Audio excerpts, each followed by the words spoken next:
Uh, we really switched it up on people from last month to this month. Last month's opening is so rambunctious compared to this one. It's mellow. It's mellow for August while we get into September. That's right. That's right. Before the spookier seasons start settling in. Shep, who do we have today? We've got the one of the most baller dudes that we've got to see in all these movies, and we have been just like, this dude is a badass, and then we've learned he's even more badass in real life. Michael Rock, dude. Michael Rock. Welcome to the Gentlemen, gentlemen, thank you for having me. Honored to be here. Problem. Thank you, dude. Pleasure. Like I said earlier, I don't know when it started. I think it was shortly after we had talked to Dylan and we had also seen Ghost. We just got on a kick of like people. I know there are people who have no idea who you are, but we're like, you don't know Michael Rock? It's like, man, Michael Rock will come to your doorstep if you don't shape up. The new Baba Yaga. That's right. That's right. New guy in town. Yeah, we're spreading the love, man. We're getting the noise around on who Michael Rock is, because, like I said, you're the roles that Dylan has you in are fitting, and like I even said, I think when we were watching Ghost, and I was like, this guy seems like he's like in the Army or Marine or something. And he was like, I was a Green Beret, and it's like, there we go. It's so fitting. Yeah. Yeah. I like to incorporate some of my real world stuff into those movies. Yeah, no, that's dope. Give it a little bit more of a realistic feel. Yeah. So I don't even know where to start. Shep, what do you think? Well, let's start at the beginning. Before we went live, you were telling us you got into acting some years ago through musicals or stage plays. Yeah. I guess is better than right. All right. You know what? I'm yeah. a musical I'll tell you how I got into all that stuff. All right. Yeah. So, my name is Michael Rock. I'm actually 100% disabled, retired U.S. Army Green Beret. So I went to Afghanistan from 2012 to 2013, and while over there, I just went too hard for too long. Right? I didn't have an easy button. I was just switch was always on, just a war machine. Right? And so when I got back home, my body shut down on me, and they gave me MRIs and all that jazz. And my doc said, Mike, bro, you can't do your Green Beret stuff anymore. So you have two options. You can take a full medical retirement, or we can attempt to hide you out for the remainder of your career, and you can do paperwork. I was like, well, paperwork's not my jam. So let me retire. So while I was retiring, I was approached by this organization called the CARE Coalition. And what the CARE Coalition is they help retiring Green Berets integrate into the real world, right? So my official job title was Special Forces Engineer Sergeant. So my specialties were explosives, demolitions, target analysis, breaching, stuff like that. So there's not too much I can do in the real world. And then, so this guy came up to me and he said, hey, there's this new program for wounded and disabled spec ops guys like yourself dealing with taking down pedophiles and saving kids using computer forensics. And so I thought about it, and then guys like me, when we're retiring, we're offered, we're throwing big money contracts, go be a mercenary and stuff like that, make tons of money real quick. And so I took a look at both of these paths that I could choose from. And taking down the pedophiles thing, in order to do that, it would have been a 10-month unpaid internship, and it deals with computers, or I can go make a bunch of money real quick doing mercenary work. So I was like, man, I freaking hate computers, but you know what? I hate pedophiles even more. So yeah, let me go do that. And so, yeah, because I have to have meaning, right? That's a big thing for me. I don't want to just exist. I want to be there for somebody, help the world be a better place. Right. It sounds kind of cheesy, but that's just how I am. It's the truth. So I did that. And so I started doing that work, and man, guys, in a nutshell, it was rough, right? It was rough. So I went from being a door kicking action guy hunting down Taliban to literally sitting at a computer watching watching babies as young as fresh from the hospital with parts of their umbilical cord still attached being raped. So I had to sit there and watch this stuff all day in order to prosecute these monsters, right? Right. And so I was really struggling with this stuff. And so I started taking pills again, and I started holding myself up in my room and just disassociating from everybody. And so from there, eventually this opportunity was presented to me to go be a cadre. It's an instructor for this place called GoRuck. And so I started doing that on the side. And what that was GoRuck was started by a Green Beret, and we would take out civilians, and it's like endurance events. You know, carry this 100-pound sandbag for this many miles for this many hours. Right. But we would also teach them like spy tactics, survival skills, military history, stuff, you know, like room clearing, you know, whatever. Yeah. And so I started doing that just kind of as like a little side hustle to do something else. And I realized it was balancing myself out, right? I was balancing out because I was putting away pedophiles and saving kids over here. But then I was also using everything I learned in the military to help civilians over here, you know, because I was taking folks that had never experienced anything hard like this before, or people that were shunned and didn't have a lot of friends, or didn't think that they can accomplish greatness. And I was taking these people and I was teaching them all this stuff, and they were finding out that, wow, I could accomplish something amazing. You know, I could last 12 hours with this Green Beret, just absolutely destroying me physically and mentally. And so I saw how it would change people. And so then it changed me for the better as well.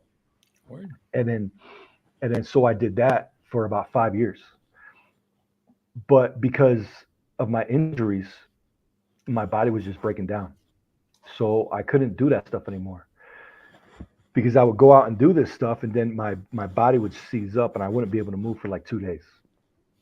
So I decided I needed to cut back and needed to retire from that. But before I did that, I decided to do a men's physique competition, you know, bodybuilding. And just kind of check the block thing, you know, just say I did it once, right? Yeah, yeah. And, yeah. And so I went out there and I stepped on stage, and the real Mike Rock is very quiet, very shy. I don't like a lot of attention, stuff like that. But when I stepped up on stage, something just flipped in me. And I just got, you know, all the cheers and just the lights and everything like that. And it just gave me such a rush. And so I took that, and I took the fact that I was a cadre for 5 years and I would have to become a different character while I was taking these civilians out. And I was like, wow, you know what? Maybe I should try acting. So the acting thing, you know, it would allow me to be a different character and allow me to escape, you know, reality from my real world job. And so I decided to start doing stage plays. And so I did some plays. I did 3 plays in this place called Virginia City. And it was fun. It was fun. The first play, I played a womanizing, woman abusing owner of a speakeasy. And then the second play, I played family man Bob Cratchit in the Christmas Carol with Tiny Tim singing Christmas songs. Nice. Yeah. I even took singing lessons for it, you know. Oh, nice. Yeah. It was awesome, man. I nailed it. And then my last play, my final play, I played a male burlesque dancer. So gotta the full gamut. I'd have to come. Yeah. I'd have to come out of my shell for that one. Yeah. It was a blast. It was a blast. But the thing is, it also took up a lot of my time. Right. So again, I have a full-time job. I have 3 kids. I was a single dad, stuff like that. So it was like 4 hours out of my day, 3 times a week. So I was like, man, this is rough. You know what? Let me go try getting to movies. And then so from there, I saw that there was an audition for a movie called The Flock, and they were auditioning for mercenaries. And I was like, well, that was kind of me in real life. So if I can't get this thing, maybe I should just stop acting. And then so I went to this audition, and that's where I met Dylan Brown. And I remember going to the audition, and I read for the part of Ghost. You know, Ghost, from what I got out of Ghost was like a the hard hitter, salty old dog, kind of the Wolverine type guy, right? And Yeah. so I was like, yeah, that's my guy. And so like Dylan had all the other mercenaries read for all these other parts, and I just strictly read for Ghost. And I was totally happy with that because that's the guy I wanted. And then so he was like, yeah, you guys got the part. And what was funny was the female mercenary, she raised her hand and she was like, well, is there somebody that can teach us, how to do like guns and stuff like that? Because I've never been in the military. Yeah. And Dylan was like, yeah, I have some airsoft guys.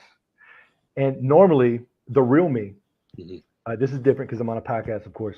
The real me doesn't go out there and say, hey, everybody, I'm a Green Beret. Right. But I had to this time. I was like, I raised my hand. He was talking about having airsoft guys teach me. And I was like, no. I was like, look, this is what I did. I got this. And so he was like, okay, cool. Yeah, well, I will take all direction from this guy and I will just follow him around with the camera.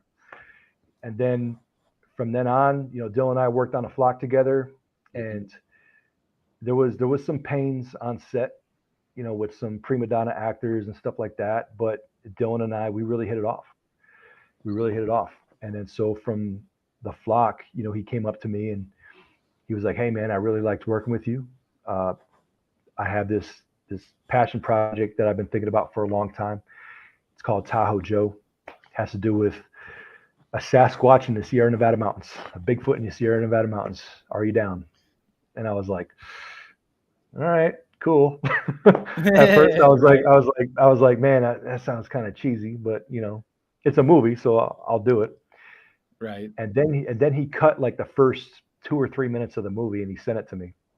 And I was like, I'm in. I was hooked right then and there.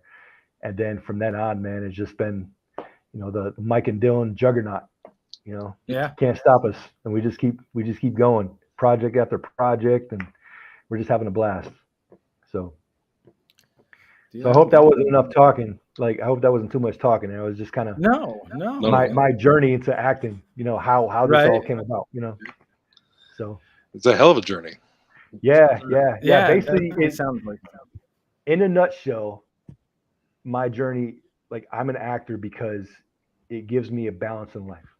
Right. It gives me that escape from reality that I need, because the stuff I have to deal with, it's nightmare fuel. Yeah. It's way more terrifying than anything that you're going to see in any of these movies. There's just so many nights where I've woken up in a cold sweat, shaking because of a case that I'm working on, and just, it's freaking rough, man. So I don't doubt that, man. Yeah. So the fact that I can be an actor and act in these movies, and guys like Dylan want me in their movies and trust me with the roles that they have for me. Yeah. It's amazing. I'm very grateful. And acting has really changed my life for the better, made me a more balanced person, happier person in life. So it's amazing. Yeah. I'm not sure how to phrase this question, but I guess with all the real life horrors that you have borne witness to, like, what brings you to the horror genre so much? Just that's what's available, or do you just genuinely what is it about the horror genre? Is that hard to do, likes. Or that's what Dylan likes? Yeah, that's what Dylan likes. That's it in a nutshell. Yeah, if Dylan was like, "Hey, Mike, let's make a rom-com," cool, whatever, whatever, man, I'm in. But horror, and you know what the thing is, I don't even watch too many horror movies. Yeah. And Dylan would attest to this too. He's the movie guy. I'm not. I don't watch too many horror movies. And again, that's for my own personal balance, mental health. Like when I watch movies, I watch like cartoons and funny stuff. Just because I need that. But working on the horror movies though. Well, it looks like that rom-com's coming out. Rom-com, hell yeah, I'm in, brother. But the thing is, horror movies are, and I've worked on different types of movies. Right. The most fun I've had is making horror movies. It's just so fun. Yeah. It's just so fun. It's a hard genre to escape. Yeah. No, it is pretty fun, and just like, because the whole, vibe around it. Even when you're just sitting back watching an effect go off, that someone's doing like a practical effect or something, and getting to see that, and you're like, that's so cool. I'm a fan. Like I tell Chase every time, I'm like, I got to get blood covered all over me. Yeah, yeah, yeah, and it's great. You get to you get some really cool special effects people coming out, and you can see what they can do with their art, with their craft, and it's fantastic. And thankfully, because of who Dylan and I are, we're just like easygoing dudes, super easy to work with. We're fun. We just like to have a good time. We've made all these amazing connections with people, and we're not faking the funk at all. It's like we're just being us, and people can see that, so they want to work with us. And so because of that, now we also have like our own special effects people and stuff. So now we can expand even more. Right. So Tahoe Joe 2 is going to be amazing. Yeah, we're pretty hyped for the TJ2. Yeah. A lot of people are. I think that one. I was talking to Dylan about this last week. I think that one's gonna really blow up. Really put us out there. Because we're getting steam enough as it is, and then once that one drops, that's it. It's gonna be big for us. Yeah, man. Don't forget us. Don't forget us on the other side. No, we won't forget you. And I tell Dylan this, and I tell other folks this too, because a lot of the movies that we're in, man, all we're doing, we're not using casting directors and stuff like that at casting agencies. We legit cast our friends and family and just people who want to have fun and want to be in movies. So I always say, if one of us makes it, we all make it. We're kind of, Dylan and I are kind of like, our movies are kind of like Adam Sandler movies. We were just talking about this just like last night, I think, Shep and I. Yeah. Yeah. If you watch one of our movies or one of our buddies' movies, you can be like, oh, I know that guy. Oh, hey, that's that guy. Yeah, and it's amazing. I love doing it. Yeah, we were talking about, Happy Madison is clearly a big influence on the way we like run things behind the scenes because of that exact reason of just once you're in with us, and we'll keep working with you as long as we like you and we're having a good time, we're going to keep doing this. You were saying earlier about you and Dylan. As long as we're having fun. I mean, Shep and I, we've been doing this since December of 2020. And we've had plenty of those moments where we start to sway into I don't know, we're trying to appease the masses sort of thing. We're not doing it for us. We're like doing it for an audience. And it's like, we're not even that big. Why are we doing this to ourselves? So we always have to regroup, be like, hey, how do we do this and have fun? And that's it is that taking a step back, but we've been on a similar journey. I feel like we've also had to kind of step back recently and be like, wow, like this is to look at where we were when we started doing this, like almost 3 years ago now, to now, like we're the people. We used to be the people emailing people like, hey, can you want to come work with us, or vice versa, and now people email us like, hey, we want to come work with you guys, and it's like, us, really? Wow. Yeah. It's wild, man. Just looking back, just 2 years ago. 2 years ago from where Dylan and I were, just 2 years ago up until now. All the projects we've done, everything that we've been a part of, the advancements in our movie making, the connections that we made, and it's because we don't sit there, we don't stress over the stuff. We don't treat it like a job. We're just bros out there just having a good time, and if you're out there having a good time, it takes so much stress and pressure off you. And then you could really let the creative juices flow, because you're not under all this pressure. It just makes everything more enjoyable, and you can just straight up enjoy the process. Absolutely. So I think that translates on screen too, like when people are just comfortable and vibing on set, that translates to the screen. Whereas we were just talking about it earlier, when things are a little tense and you just want to get things over with behind the scenes, it shows in the final product. Yeah. The vast majority of what Dylan and I do, like if you see Dylan and I talking on screen, like especially together, there's no script. Yeah. We just know each other so well. We've hung out with each other so much. We just throw stuff at each other. and we'll just Right. straight up flow. And I love it. Sometimes it could be good, sometimes it could Yeah. be bad. I know, Yeah. like, when Oh, we were yeah. filming our exorcism thing here like a month ago, I did that to my best friend, and he's not an actor. You know what I'm saying? He's just somebody that we're like, no, you're in my life, and this is my life here on screen, so you're gonna come be in it. And when I was a demon, I was throwing some pretty off the wall shit up at him when he would say his lines at me, and I know one for sure that I was like, damn, because I went very, very Evil Dead Demon-esque with it, I felt like, with that. And he just bursted out laughing, like, what the hell did you just say? And it's like, you just ruined the take. Yeah. Yeah, you're right. It could be good, it could be bad, going scriptless. And I see that in some movies, a lot of found footage movies actually, that don't have scripts. If the characters, if they just keep dropping F-bomb after F-bomb, then it's like, okay, they're not very good at improv. Right. Because they have no idea what to say, and they're replacing with the F-bomb. Right. So, yeah. But thankfully, Dylan and I, we don't have that issue, so we don't have to do the whole F-bomb thing. We just kind of work off each other, and it works. At least I've never really paid attention to our past stuff to know if I was saying the F-bomb too much. What some relatives reviews have left, we use that quite frequently. Frequently. Yeah.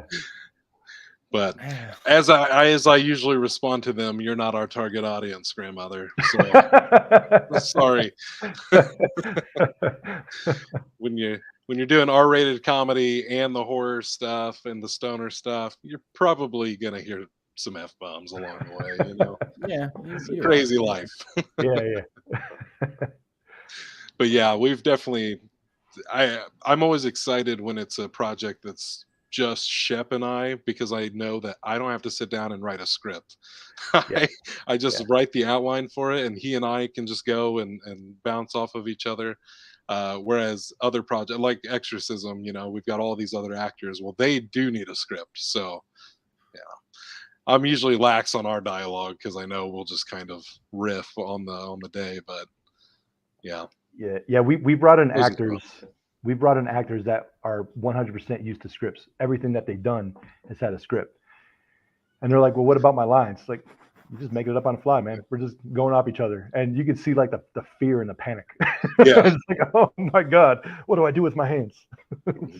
No, I feel that. I mean, I feel like the found footage it works really good for, though. Like, sometimes if you have a script and people try to stick too much to it, then it's all sounding too robotic and not natural. Then it seems scripted. Yeah. Yeah, you don't exactly. want that either.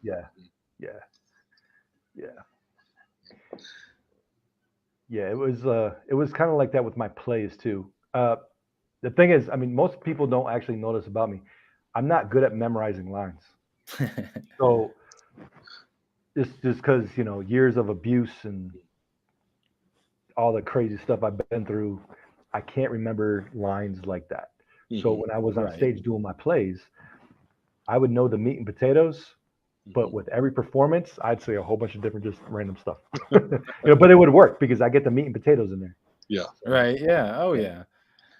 Yeah. I will never forget one of the most absurd moments as a filmmaker. I don't know if you were here for this or not, Shep, but we were trying to make a movie called Trentwood, and the lead actor who plays the title character comes in and basically suggests that he just throws out the entire script and just makes up all of his lines. And I was like, that's not what I meant when I said make it more natural and feel free to add improv. He's like, I just get rid of the whole thing. I'm like, I don't know about that. I don't know about that one. I don't think I was there for that because I would say that was absurd. It was a little absurd given the movie. I mean, that one was more of like a comedy, like a straight up comedy. It's like, I don't know. It wasn't like a found footage film where you can kind of fly off the cuff a little more. But yeah, I don't know.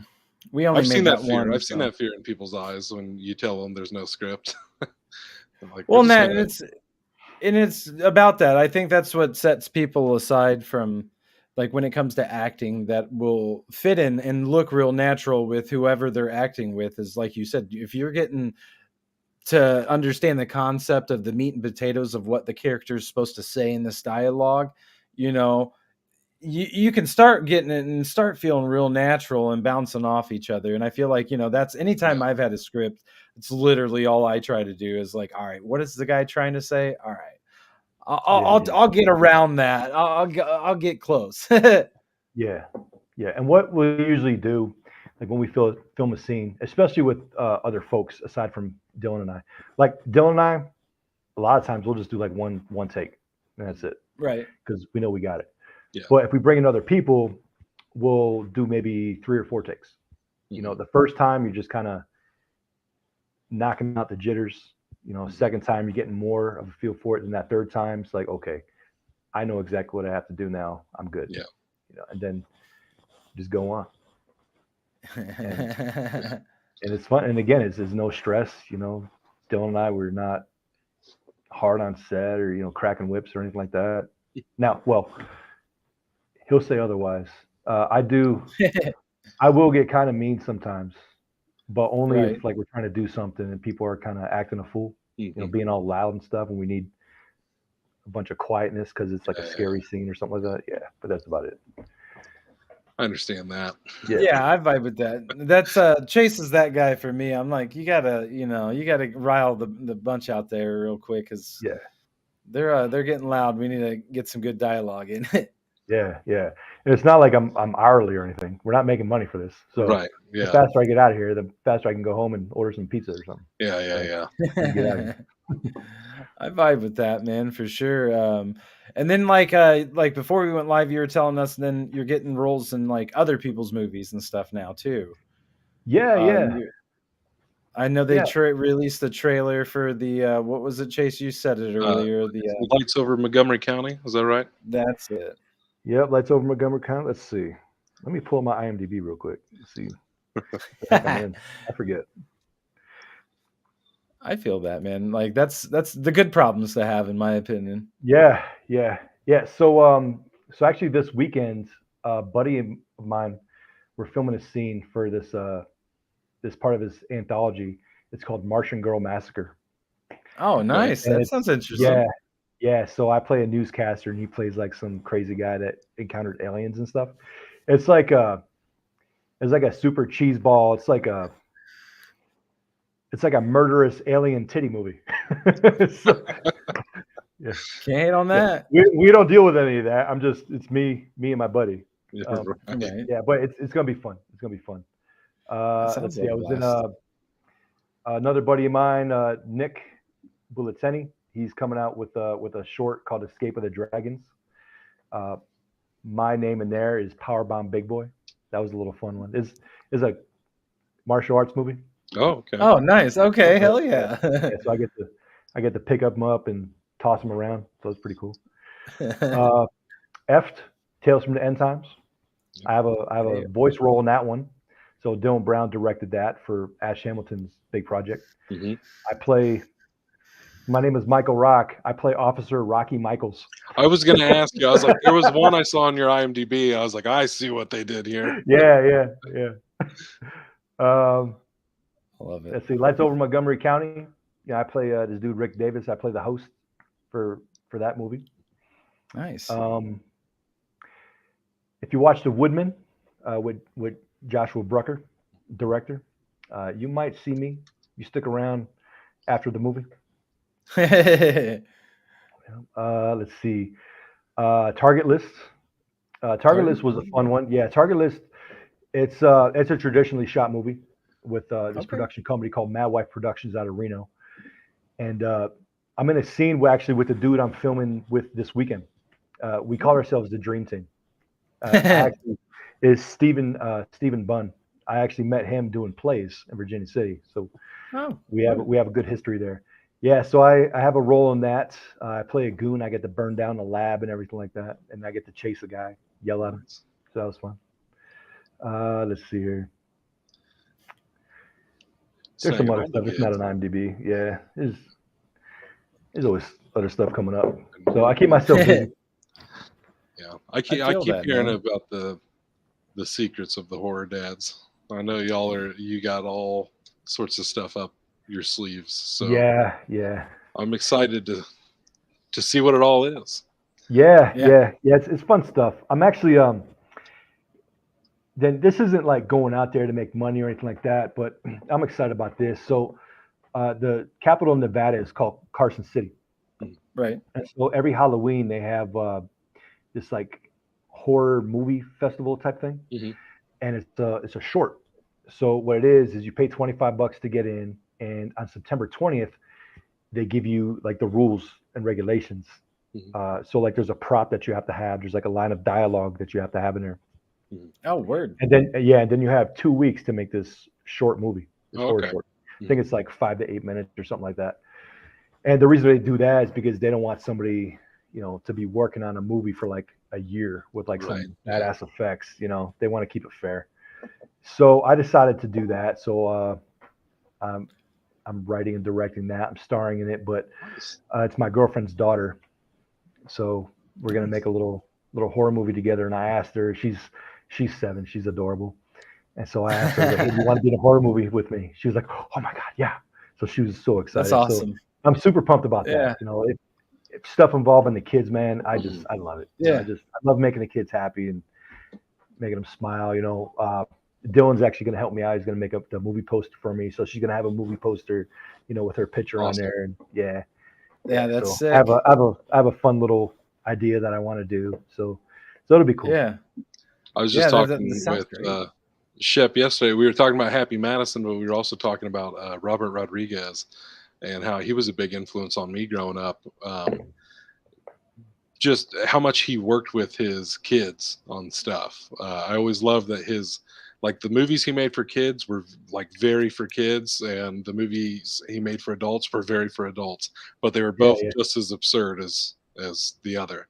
yeah. And like I remember I was a kid when Shark Boy and Lava Girl came out, and I even then I would watch the bonus features on DVDs and stuff. And there's this whole bonus feature about how his son, who was 10 years old at the time, basically wrote that movie. He just asked his son, like, what would you want to see a movie about?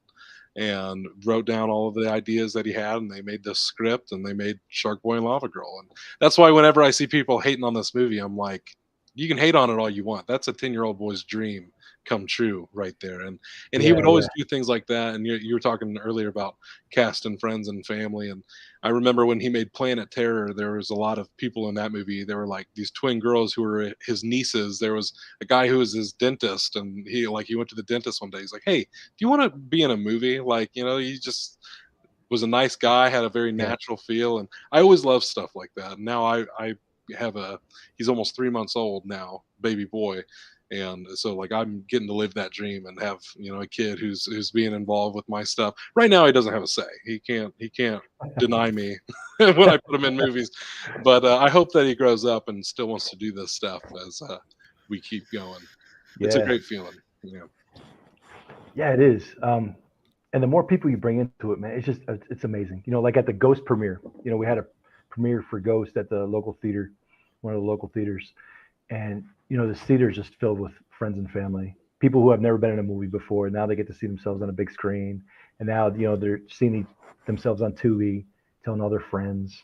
Uh, my co-star in that, Amanda Morgan, who played Eve, Mhm. that's actually my girlfriend's real life babysitter. Nice. Yeah, Nice. yeah. And my girlfriend needed a babysitter to go to the premiere with me to the Flock when the Uh-huh. Flock came out in the theater. Uh-huh. And so she was like, "Hey, do you mind babysitting the kids? I'm going with Mike to a movie premiere that he's in." And she was talking to my girlfriend, and she was like, "Man, I've always wanted to be in movies. Huh. I used to do some acting back in the day, yada yada Yeah. yada." And then so my girlfriend told me, and we had just started filming Tahoe Joe. Mhm. And so I asked her, I was like, "Hey, do you want to record something for Tahoe Joe, just a little video?" Yeah. And so she did, and I was like, "Wow, she's pretty good." Mhm. And then so Dylan and I, we were talking about who we want to play Eve, opposite me in Ghost. And I was like, what about Amanda? Like, she was fantastic. She's great to work with. And so Dylan agreed. So we brought her on, and she did fantastic. and then from there she signed on with a with a talent agency and stuff like that. Has been taking acting classes. She just competed in this big festival in LA, Awesome. and That's what's up. she won first place for the best Hell self yeah. tape, and then she took it's like either third or fourth place for overall female actress. Awesome. Nice. All because man, I want to be in a movie. Okay, well, Yeah, here we no, go. that's so dope. That's really dope when you can do that. I've done music forever now, so like I have had a lot of people come to me, questions wanting to start music. How do you do it? What kind of equipment do I need? And to give somebody that help, and then years later check back in and hear some like really good music, and you're like, dang, like all right, and Yeah. see that progression and see them just keep going up where you helped open the door. And especially like in the industries, there's a lot of people that try to keep doors closed. Yeah, I was about to say that. Yeah, yeah. You have some people that, oh, you're in movies. Can I be in a movie? And they shut them out. That no, Right. that's my thing. I don't want you in my thing because Yeah. you're going to steal some of my limelight. Man, screw that. Hmm. Like, if you're a cool person and you want to come have some fun with me, let's go. Yeah. Let's go Right. have some fun. Yeah. Because like I said, if you make it, then we all make it. So It's Yeah. exactly right too. I think that's how we've kind of started straining out who we do want to work with and who we do not want to work with. It's yeah, usually that shared mentality of all boats rise, and it's like we're all in this together. If you succeed, I succeed, all that. But then you got the people who are like they're doing their own thing, and no hate to them. They can do their own thing, but we want no part of it. we yeah, exactly. we don't want Yeah, any part of that. That sounds stressful. And yeah, for what? Like we said, we're rising through the ranks right next to them, doing a much more laid back version of it. So yeah, yeah, yeah, Well, that exactly. Yeah. and you never I'll know go. the type of people you'll come across. You know what I mean? Like I'm the type. If you want me, I'll hold a light. I'll hold a microphone. I'll hold a camera. I'll hold a banner up behind somebody if it needs to look like they're somewhere else. I don't. Mhm. I'm down. When I'm down, I'm down to help Mhm. however I can. Without a complaint. So it's like you never know who you'll get, man. yeah, Sometimes when people are like, "Hey, I'm gonna help," get the hell over here. yeah. Yeah, yeah, And we love creating opportunities too. It's a great feeling. I'll never forget. We've referred to it before as chasing the dragon of the what film has kind of given us ever since we did Easter Sunday. And Shep described it as being like that feeling you get after you leave the amusement park at the end of the day, and it's like you're tired, but it's a good tired. You had a it's a good good day. tire. Yeah, And yeah, I'll never forget when we first started doing summer camp of horrors. We did do like a casting process for that, and when we gave like our lead actress the role, just the look on her face and this like disbelief of like, wait, you're just going to give me this part like this, and that was such an amazing feeling for me in that moment. I was like, I want to keep doing this. I want to keep being able to give these opportunities to people.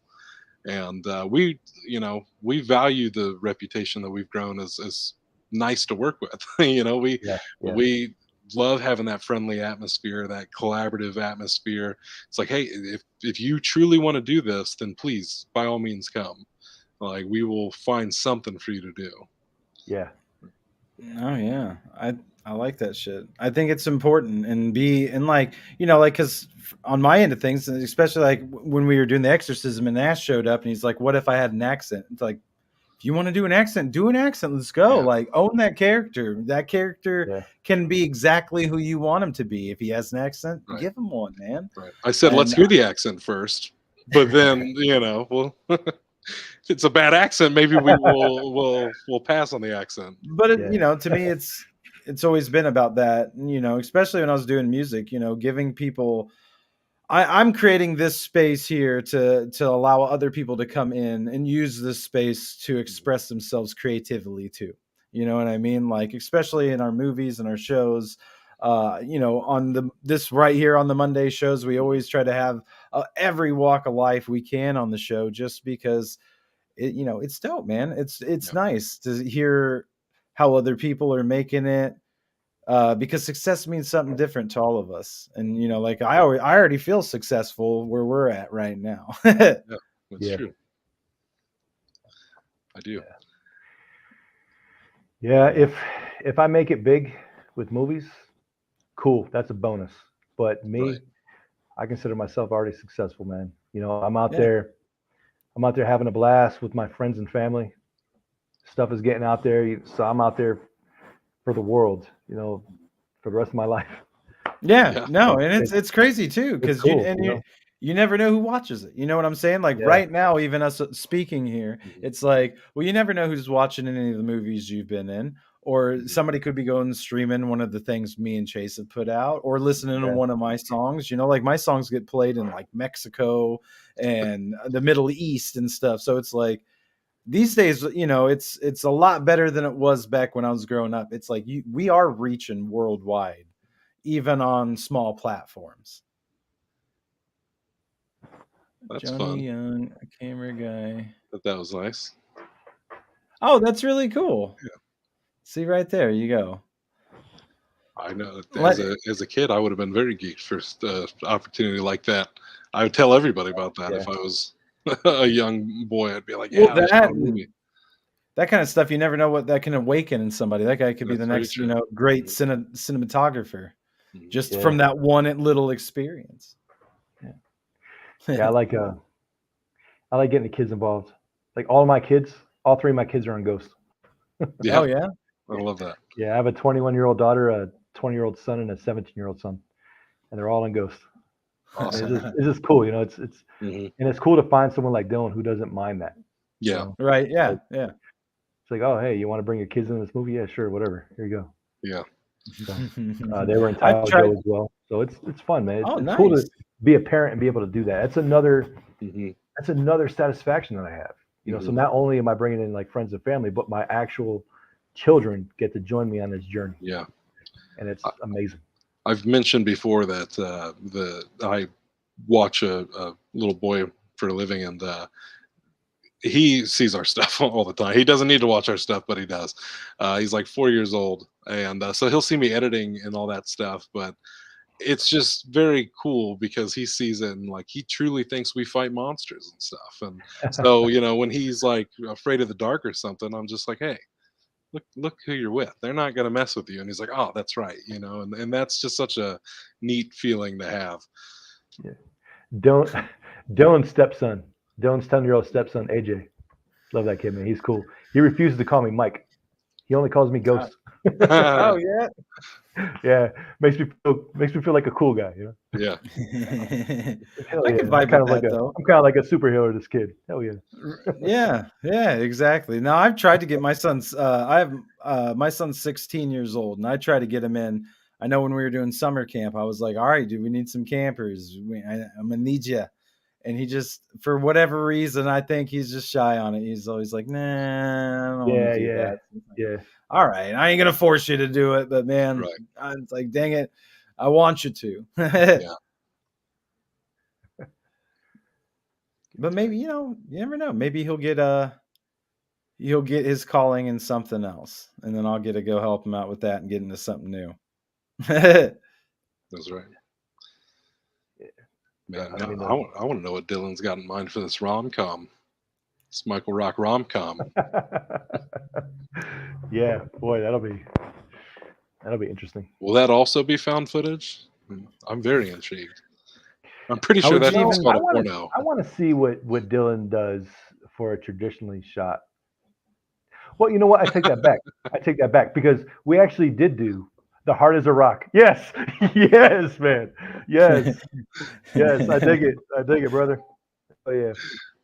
No, actually, I take that back. So I have seen what he can do for traditionally shot, because this local production company, Mad Wife Productions, they brought in Dylan to direct a horror short. Mhm. And if you look on Tubi, if you look up Twilight Reno, it's Twilight Reno on Tubi. Episode 3 is it's actually this one. Mischief Night. Okay. Yeah. Oh, nice. So episode 3 on Twilight Reno is Mischief Night. and that's traditionally shot. And we had a good time making that, and that was a fun one. It's like an 8-minute horror short. So Word. I'm in it as well. So and that was Nice. good. That was a good time. So so moving forward, I know Dylan was talking about he wants to do some traditionally shot stuff, and I'm looking forward to it, man. It'll be great. Yeah, I don't doubt it, Just, man. just the thing is though, it's like we're just a couple of dads, so it's not Right. like hey, let me go buy this $40,000 camera real quick. Right. We're just some guys. That's it. I don't know. I mean, that's how we've been. Every little upgrade we've gotten, we've taken, and we're like, all right, let's go use this in the next thing Yeah. we got going out now because we got this little upgrade here. Mhm. Yeah. Yeah, it's that's what I was telling Dylan about watching all of his stuff from the beginning. I just love to see the progression of an artist as they keep going. That's why all of our stuff is still available to watch, the good, the bad, and the ugly of it all. It's just to see how far we've come since those first days of sitting in recliners reviewing Christmas themed horror movies. Yeah. We've come a ways. Yeah, and it's fun to see the different styles, with Dylan's movies. So if you watch Tahoe Joe, because there were some people that watch Tahoe Joe and they love Tahoe Joe, Mhm. and then they go watch Ghost and they absolutely hated Ghost because they expected Tahoe Joe, and vice Right. versa. They hated Tahoe Joe, but man, Ghost was a fun ride. Mhm. So it's cool to be able to bounce back and forth and not just be stuck on one thing. So Definitely. that's enjoyable, and it's enjoyable as an actor, and stuff like that, to be able to do that as well. Tahoe Joe, I play myself. Ghost, Yeah. I'm hunting down demons for the Vatican. So We're excited about our next project for that exact reason. It's going to be something a little different, a rom-com, in fact. Really, yeah, it's a Chase and Shep rom-com. We make a brief appearance at the end, but it's about a new character coming into the fold in the Chase and Shep universe. So, but yes, just the ability to kind of pivot, because the next project we were going to do was going to be something we've done 1,000 times, and we'll have plans to do 1,000 times more, which is the Book of the Dead shows up and chaos ensues. And so it was nice to be able to do something that wasn't that back to back. Yes, it still has horror elements in it, as most of the stuff does, but it is nice just to have that.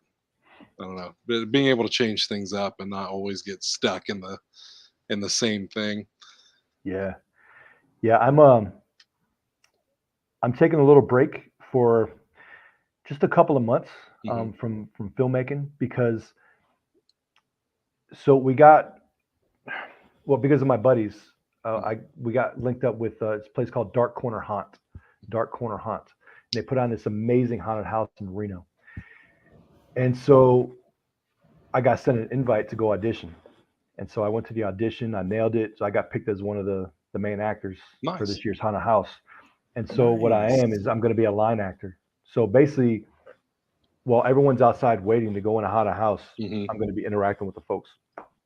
So it's going to be something totally different for me. But I'm super excited about it. It's kind of that would be really fun. It's a little check the block. It's a little check the block that I've kind of always wanted, because back in the days, every time I go to a haunted house, it's like, man, that'd be really cool to work in a haunted house. Yeah. And so now I get to be part of that. That was my first paid acting gig, was really a haunted house. Yeah, it was a fantastic job. I loved it. I'm really looking forward to it. Yeah, so that'll be training starts like mid-September, and then we open up like the last weekend of September, and we go until Halloween. So I'll be probably doing like 11 or 12 nights out there doing that. So that'll be fun.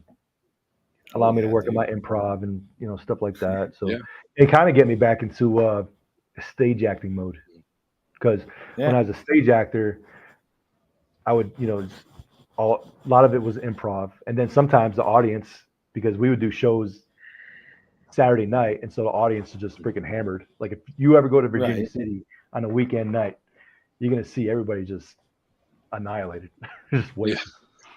And so I would have to interact with the audience and not lose a step in my stage performance.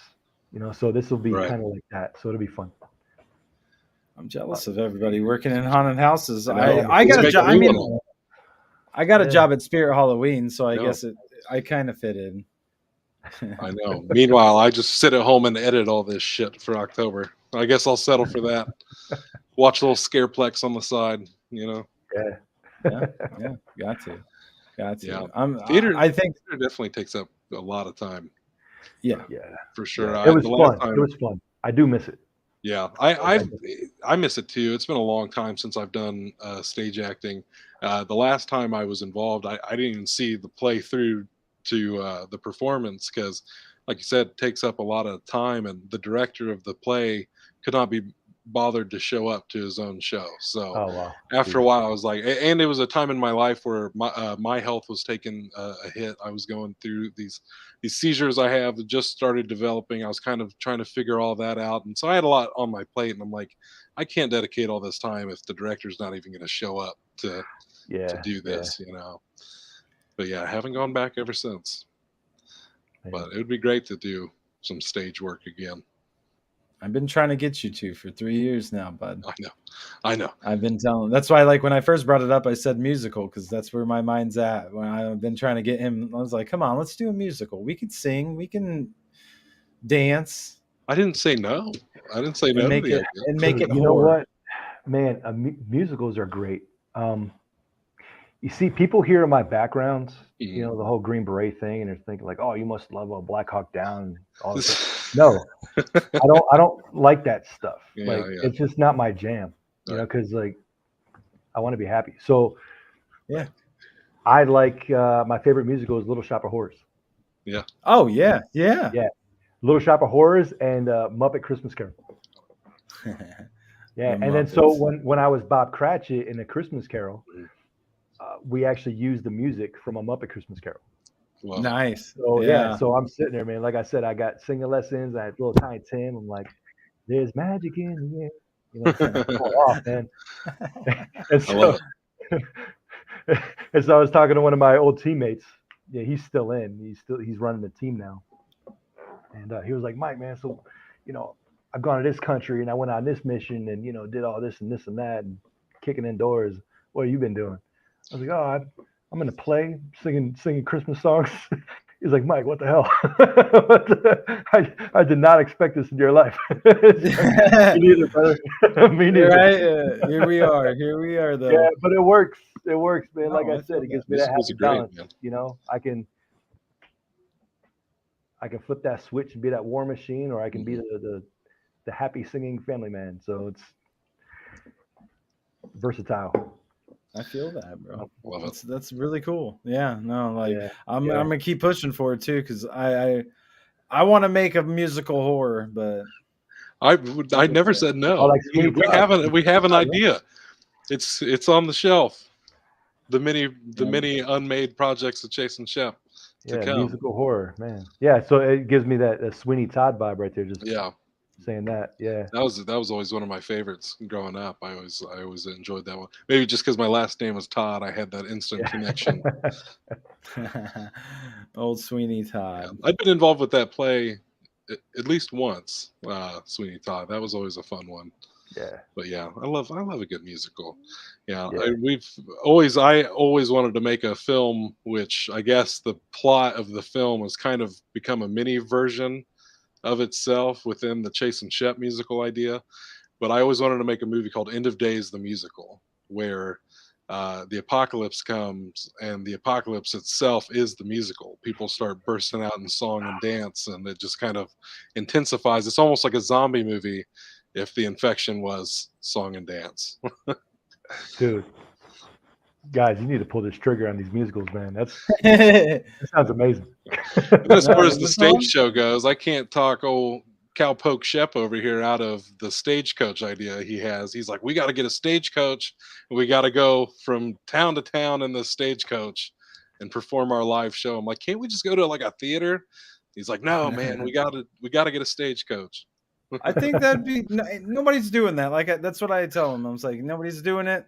That'd send us right to the moon right there. Yeah, just show up on a horse and buggy, start performing. Like you're talking about like a legit stagecoach, like going to real towns and Yeah, just like they Dude, used to that'd do be- back in the day. Yeah, the min was it minstrels or something like that? You know what I'm talking about? Them I old thi- shows where they would go around from town to Yeah, town. Yeah, Yeah, that's yeah, actually yeah, it. yeah. it'd be fun. Nobody's doing that, so you'd That's true. you'd stick out right there because they'd be like, hey, we'll see you in 2 weeks. We'll get there. Yeah. Right. Man, geez, yeah. Now I'm thinking about you guys going town to town doing your little stage show and then trying to sell some snake oil after that. And the sheriff coming in and busting you Like, up. oh, Yep. gotta Gotta hightail go. it out of here, Shep. That'd be great. Selling hair It'd and be a nerve good time. tonic. Yeah. Well, I guess we're getting close to the end here. Any closing thoughts for tonight? Talking to me? All of us, all three of us. This is usually how these closing thoughts sections Yeah. go.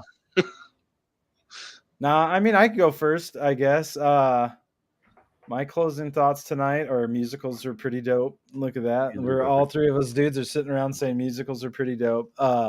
But Michael Rock, thank you for your service, first and foremost. Yes, indeed. The work that you put in and that you do, like I was trying to hype it up on the show, beforehand, like work or whatever with people, and they'd be like, when I talk about your job, they'd be like, oh, like Chris Hansen did and stuff, and it's like, dude, no, like that is like that is theatrics there. Like you're getting to see, he just gets to just be in the room and be like, hey, I'm like, you wouldn't. It's something that a lot of people could not stomach to do.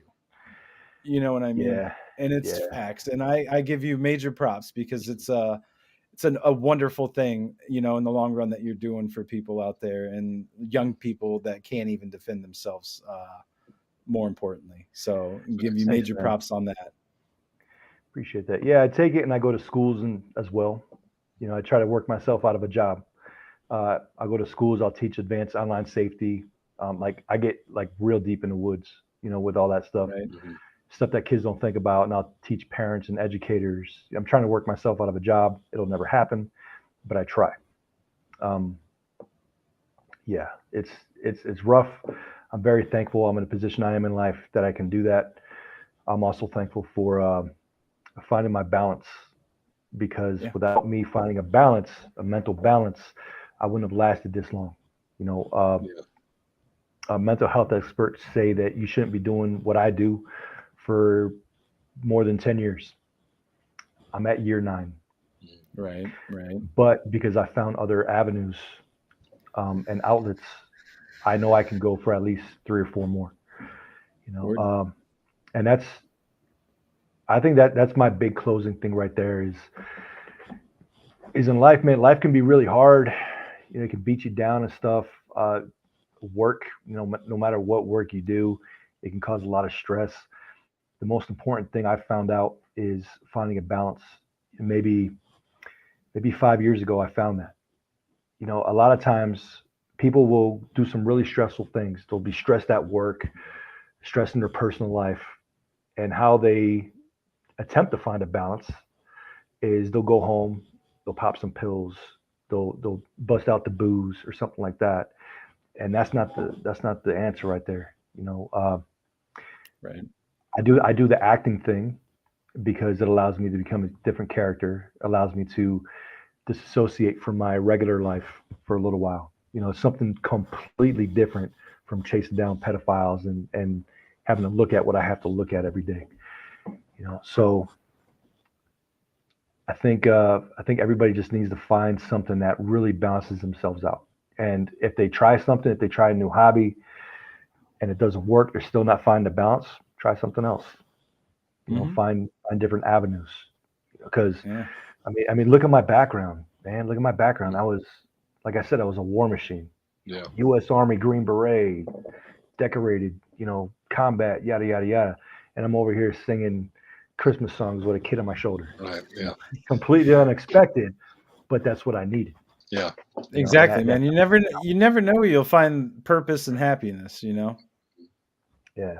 So that's me, gentlemen. That's Michael Rock, your typical Green Beret turned pedophile hunter turned bodybuilder turned actor. So, Man, Typical I shit. should have gone second on the closing thoughts. No, you said earlier, Dylan's kid calls you Ghost, and it makes you feel like a bit of a superhero sometimes. And man, we know a lot about superheroes here at Chase and Shep, and I'd say you're the closest thing to a real life superhero with your origin story and man. all that. Thanks, brother. We hype you up all the time because in your eyes, you really are this action hero, man. Hero on the screen, hero in our hearts. Fucking, we love to see it. That means a lot, gentlemen. I appreciate that. Thank We you very much. we really are. You and the first thing you said on the show is that you don't like a whole lot of attention, and we're like, this is Michael Rock. Put respect on Michael Rock. Yeah. So, but yeah, man, it's been an absolute pleasure getting to talk to you. Yeah. And we can't wait to see more from Horror Dadz.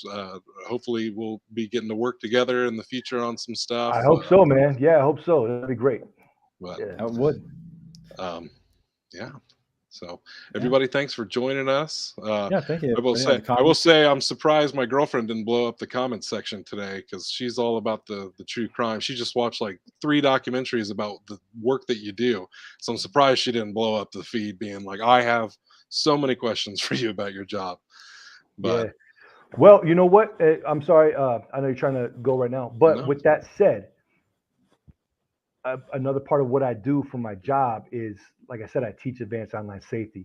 So if there's anybody out there who would like a presentation for their children or get a bunch of people together and stuff like that, I am 100% down for getting on a Zoom call or something like that and giving an advanced online safety presentation. Well, a lot of stuff that folks don't even think about. The thing is, I want to make the world a better place. Yeah. I want to keep your kids safe. I want you guys to be safe. So that's dope, man. We've been doing a lot of I'm your tool. Yeah, we've been doing a lot of the horror stuff lately and a lot of the actors and whatnot. So, I mean, we would love to have you back on just to talk on that sometime, educate people, and get back to the other side of the Mondays for the Mind, where we're nourishing and enriching in ways that we can. Got to work with Chase and Shep, and they're great. Ghost was great. Great show, guys. She said she tried to be good. Thank you for your work. All right. Appreciate you. All right. All right, gentlemen. Peace, everybody. Have a great night. Yes.